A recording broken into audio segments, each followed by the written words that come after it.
2 June বিকেল 3টায় Bangladesh television থেকে সরাসরি সম্প্রচারিত হয় 2025-26 অর্থবছরের বাজেট, যা অন্তর্বর্তী সরকারের প্রথম বাজেট।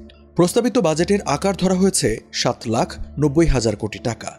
বিশাল এই ব্যয়ের 71% অর্থাৎ 5,64,000 কোটি টাকা আসবে রাজস্ব আয় থেকে। সেক্ষেত্রে ঘাটতি বাজেট 2,26,000 কোটি টাকার। কিভাবে পূরণ হবে এই ঘাটতি, চলুন জেনে নেই। বাজেট ঘাটতি পূরণে অভ্যন্তরীণ ও বৈদেশিক উৎস থেকে ঋণ নেবে সরকার, যার পরিমাণ প্রায় 2,21,000 কোটি টাকা। আর বৈদেশিক অনুদান হিসেবে পাওয়া যাবে বাকি 5,000 কোটি টাকা। আগামী অর্থবছর বৈদেশিক উৎস থেকে মোট 1,35,000 কোটি টাকার ঋণ নেবে সরকার, আর পরিশোধ করবে 39,000 কোটি টাকা। সেই হিসেবে নিট ঋণের পরিমাণ দাঁড়াবে 96,000 কোটি টাকা।